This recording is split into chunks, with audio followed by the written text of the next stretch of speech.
भगवद गीता अध्याय 2 सांख्य योग अध्याय की पृष्ठभूमि। कुरुक्षेत्र के युद्ध मैदान में अर्जुन मोह, भय और करुणा से भर जाता है। वह अपने ही संबंधियों को मारने से विचलित हो जाता है और शस्त्र त्याग देता है। तब श्री कृष्ण उसे ज्ञान, विवेक और कर्तव्य का मार्ग दिखाते हैं। एक अर्जुन का विषाद। श्लोक 1 से 10। अर्जुन कहता है, युद्ध से उसे न राज्य चाहिए, न सुख। गुरुजनों और भाइयों को मारकर जीवन व्यर्थ है। वह युद्ध न करने का निर्णय लेता है। अर्जुन स्वयं को शिष्य मानकर श्री कृष्ण की शरण में जाता है।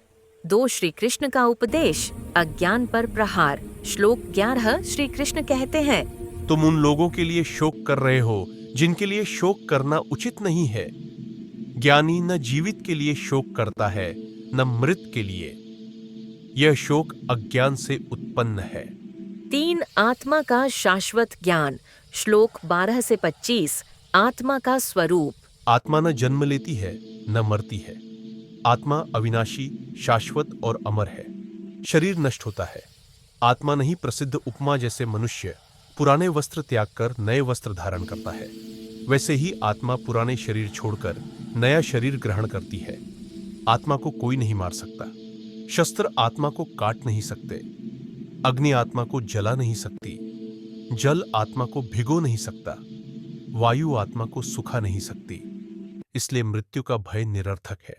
4 धर्म और कर्तव्य का उपदेश। श्लोक 26 से 38 तक। श्री कृष्ण कहते हैं, क्षत्रिय के लिए धर्म युद्ध से पीछे हटना पाप है। युद्ध से भागने पर अपयश मिलेगा। सम्मान की मृत्यु अपमानजनक जीवन से श्रेष्ठ है। कर्तव्य का पालन सबसे बड़ा धर्म है। 5 कर्म योग का सिद्धांत। श्लोक 39 से 51। अमर श्लोक का भावार्थ, कर्म करने में ही तेरा अधिकार है, फल में कभी नहीं। कर्म योग का अर्थ बिना आसक्ति के कर्म करना, फल की इच्छा त्याग देना, सफलता और असफलता में समान भाव रखना, यही योग है। बुद्धि योग। श्लोक 50। स्थिर बुद्धि से किया गया कर्म बंधन नहीं बनाता। फल त्याग से मोक्ष का मार्ग खुलता है। 7 इंद्रिय संयम और पतन का क्रम। श्लोक 62 से 63। विषयों का चिंतन, आसक्ति, कामना, क्रोध, मोह, स्मृति, भ्रंश, बुद्धि नाश, विनाश। इसलिए इंद्रियों पर नियंत्रण आवश्यक है। 8 स्थित प्रज्ञ के लक्षण। श्लोक 54 से 72 तक। स्थित प्रज्ञ कौन है?